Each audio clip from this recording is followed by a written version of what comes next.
Hello भाई लोग, तो आज हम बात करने वाले हैं लुक किस्म के चैप्टर नंबर 615 के बारे में। और पिछले चैप्टर में हमने देखा था चार्ल्स चोई को अपने साथ मिला के फाइनली गैप्योंग किम फिस्ट गैंग को बना देता है और निकल जाता है गेंजो यामाजाकी के ठिकाने की तरफ उसको पेलने के लिए, जिसमें पूरी की पूरी फिस्ट गैंग उसके साथ है। लेकिन आज की वीडियो की शुरुआत में हम देखते हैं थोड़ा सा पुराना सीन, जिस वक्त चार्ल्स चोई को गैप्योंग अपने साथ मिलाता है। लेकिन आज की वीडियो की शुरुआत में ही युनहाली इस बात से इनकार कर देती है और कहती है, मैं इसके खिलाफ हूँ, मैं चार्ल्स चोई से हाथ मिलाने के खिलाफ हूँ। इसके यामाजाकी के साथ काफी गहरे संबंध हैं, हम इसे अपने साथ नहीं मिला सकते। और सच में चार्ल्स और युनहा के बीच में जो ये कड़वाहट है ना, मुझे लगता है आगे चल के ये मिठास में न बदल जाए कहीं। और यही बात मैंने अपनी लुकिज्म की एक थ्योरी वीडियो में एक्सप्लेन भी करी है। खैर, चार्ल्स अभी मस्त करके एक सिगरेट जलाते हुए कहता है, चिंता मत करो क्योंकि हम लोग एक ही नाव पे सवार है। मैं भी घमंडी लिबरेशन कॉर्प में शामिल नहीं हो रहा हूँ, वो घमंडी ट्रेनिंग लिबरेशन कॉर्प्स जो सबसे ऊपर खुद को मानती है और सोचती है इविल्स के साथ फाइट करती है। हरामजादे, तेरी इतनी हिम्मत। हाँ, और सिर्फ इतना ही नहीं, पुल के नीचे रहने वाले भिखारियों के साथ काम करने का सोच के ही मुझे उल्टी आ जाती है। वैसे वो गलत नहीं है। चार्ल्स गैप्योंग के सामने आके कहता है, गैप्योंग किम,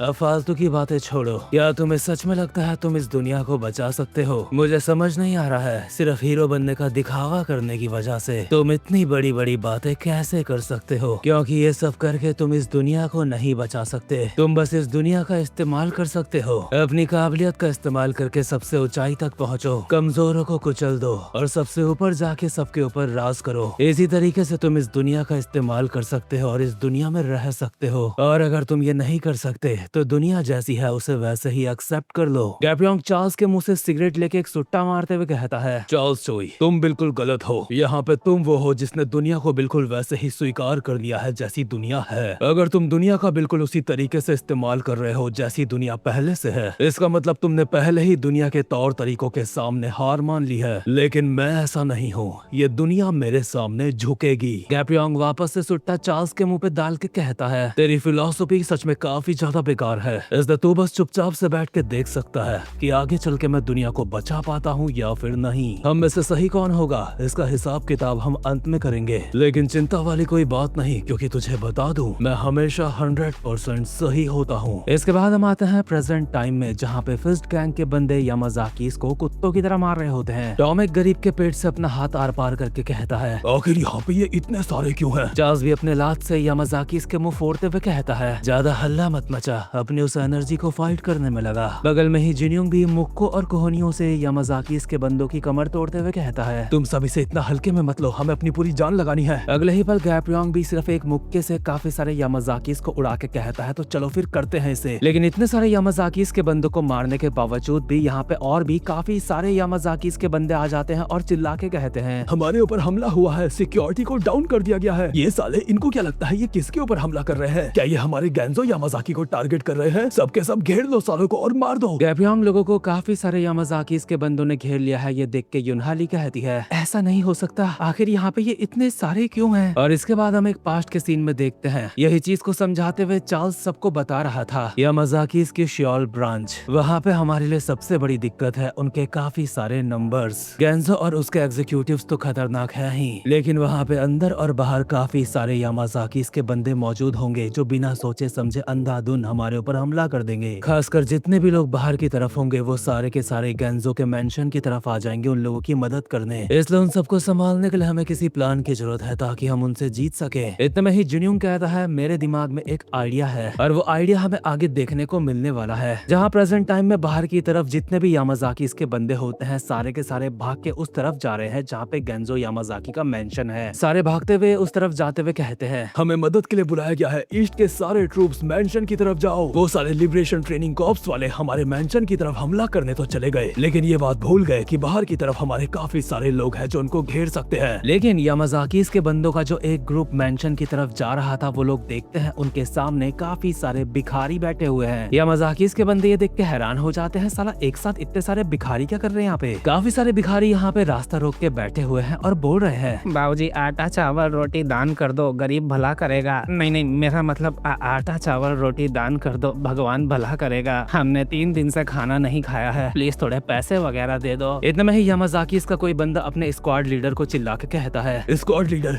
सिर्फ यही लोग हमारी प्रॉब्लम नहीं है। ईस्ट साइड वाले रास्ते को काफी सारे मर्चेंट्स ने ब्लॉक करके रखा है। यानी कि एक रास्ते को भिखारियों ने ब्लॉक करके रखा है और एक रास्ते को मर्चेंट्स ने ब्लॉक करके रखा है। यामाजाकी का स्क्वाड लीडर हुक्म देता है कि मारो सालों को, हम पे इतना टाइम नहीं कि इनको उठा उठा के भगाए यहाँ से। लेकिन अब तक जो भिखारी 2 हाथों से भीख मांग रहे थे वो अपनी अपनी स्ट्रेंथ और स्पीड मास्टरी का इस्तेमाल करके अपने उन्हीं 2 हाथों से यामाजाकी के बंदों का पेट खोल के रख देते हैं। यामाजाकी के बंदों ने तो सोचा भी नहीं होगा ये भिखारी नहीं शिकारी है। भिखारी अपने पहले शिकार करने के बाद कहते हैं, तुम्हें क्या लगा था हम कोई आम भिखारी हैं? हम भिखारी राजा के साथ भिखारी शिष्य हैं और यहाँ पे हमारा काम है तुम लोगों को आगे जाने से रोकने का, ताकि तुम हमारे भिखारी राजा के सामने तक ना पहुँच पाओ। मारो रे सालों को, अपने अपने कटोरों से सर फोड़ दो इनका। एक तरफ जहाँ भिखारियों ने हल्ला मचा दिया होता है, दूसरी तरफ जो मर्चेंट्स थे वो सारे के सारे असल में लिबरेशन ट्रेनिंग कॉर्प्स के बंदे थे, जो अपने असली रूप में आके यामाजाकी के बंदों का कुत्ता बना रहे हैं और जिन्यूंग पार्क तक उनको जाने से रोक रहे हैं। ये सब देख के यामाजाकी के बंदे कहते हैं, मुझे तो लगा था ये कोई नॉर्मल मर्चेंट्स हैं, लेकिन लगता है ये लोग तो लिबरेशन ट्रेनिंग कॉर्प्स के बंदे हैं जो मर्चेंट्स के रूप में यहाँ पे आए थे। बाकुनो भी चिल्ला के अपने बंदों को कहता है, मेंशन के अंदर जो हमारे लोग फाइट कर रहे हैं हमें उनकी मदद करनी होगी। यामाजाकी का एग्जीक्यूटिव केंजी गोंडा कहता है, अगर ऐसा ही चलता रहा तो हम मेंशन तक नहीं पहुँच पाएंगे उनकी मदद करने। लेकिन यामाजाकी के काफी सारे बंदे नॉर्थ और साउथ की तरफ से बढ़ने लगते हैं मेंशन की तरफ और चिल्ला के कहते हैं, स्क्वाड लीडर आप चिंता मत करो, हमारे ट्रूप्स नॉर्थ और साउथ की तरफ से मेंशन जा रहे हैं। ईस्ट और वेस्ट का इलाका तो लिबरेशन ट्रेनिंग कॉर्प्स और भिखारियों ने संभाल लिया था, लेकिन नॉर्थ और साउथ की तरफ से जो यामाजाकी के बंदे जिन्यूंग लोगों की तरफ आ रहे हैं, ये खबर सुन के जिन्यूंग कहता है, शिट, यामाजाकी की साउथ और नॉर्थ वाली स्क्वाड उन लोगों की मदद करने आ रही है। इसीलिए गैप्रियोंग बेकोकॉन को कहता है, देखो हमारे सामने जो दरवाजा है तुम्हें नहीं लगता वो बहुत ज्यादा बड़ा है? ठीक है बॉस,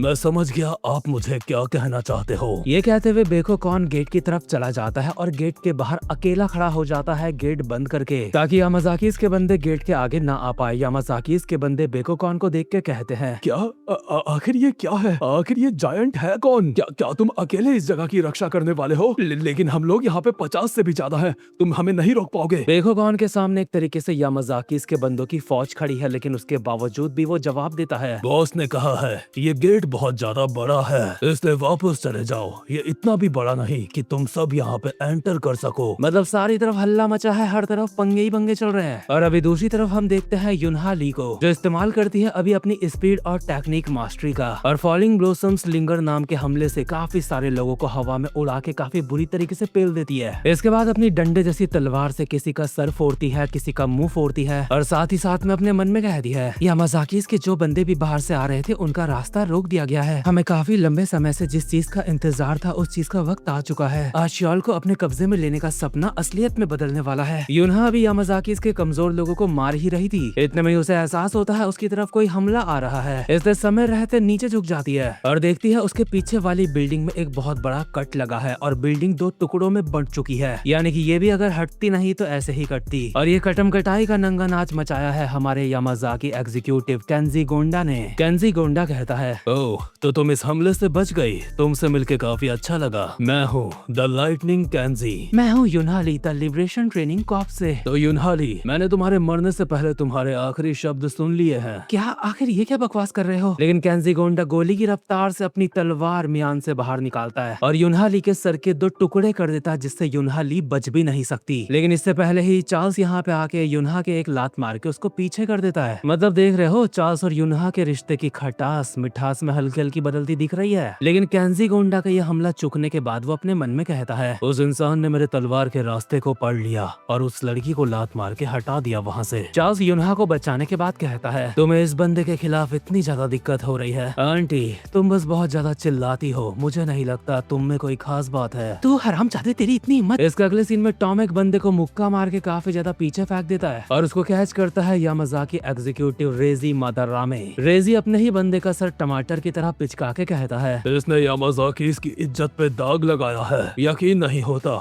ये एक भिखारी तक को हैंडल नहीं कर पाया। इससे रेजी अपने सुमो स्टाइल में आके कहता है, लेकिन इसने ये अमेरिका का डंडा कहाँ पे अटका रखा, मुझे एग्जैक्टली समझ नहीं आया अभी। सुमो की दुनिया में अपने दुश्मन को भी सम्मान दिया जाता है, चाहे तुम्हारा दुश्मन एक भिखारी ही क्यों ना हो। मैं हूँ रेजी मादारामे, द आयरन वॉल। अब यहाँ से मैं तुम्हें संभालूंगा। इसके बाद यहाँ पे यामाजाकी इसका एक और एग्जीक्यूटिव जिसका नाम ताकेजी सेजिमा है, वो भी आ जाता है और चिल्ला के कहता है सबको, सारी यूनिट्स ध्यान दो। लिबरेशन ट्रेनिंग कॉर्प्स के जिन्यूंग पार्क, मैंने सुना है तुम्हारे लोग किस तरह से आजादी के नाम पे आतंक फैलाते हैं। तुम लोगों की वजह से आम जनता डर के साए में जीती है, इसलिए यामाजाकी का एक एग्जीक्यूटिव होने के नाते मैं तुम्हें माफ नहीं कर सकता। मैं हूँ ताकेशी सेजिमा, मैं यामाजाकी के लिए और आम जनता के लिए तुम्हें जला के राख कर दूंगा। ये सब सुन के जिन्यूंग कहता है, आखिर ये क्या नौटंकी लगा रखी है बे? मैंने तेरे बारे में काफी ज्यादा सुना है, इतना ज्यादा हल्ला मचाने के बाद तेरा गला खराब नहीं हुआ क्या? ताकेशी सेजिमा अभी अपने फाइटिंग स्टांस में आ जाता है, जो देख के जिन्यूंग अपने मन में कहता है, ये फाइटिंग स्टांस क्या ये मॉडर्न जापान का शिखर मेगामी स्टाइल क्योकुशिन कराटे है? और अगर ये ताकेशी सेजिमा क्योकुशिन कराटे का इस्तेमाल कर रहा है, वो भी मेगामी स्टाइल वाला, तो हो सकता है ये मेगामी कैंता का कोई रिश्तेदार हो। और अगर ये मेगामी परिवार का है तब तो ये पक्का जिन्यूंग से मार खाएगा, क्योंकि मेरे हिसाब से पीटीजे ने मेगामी परिवार को मार खाने के लिए ही इस मानवा में रखा है। लेकिन अचानक से अभी जिन्यू लोग ये देख के हैरान हो जाते हैं कि गैप्रियोंग के एक मुक्का पड़ा और वो सीधा दीवार में जाके चिपक गया है। ये खतरनाक पंच खाने के बावजूद भी गैप्रियोंग कहता है, कमाल है,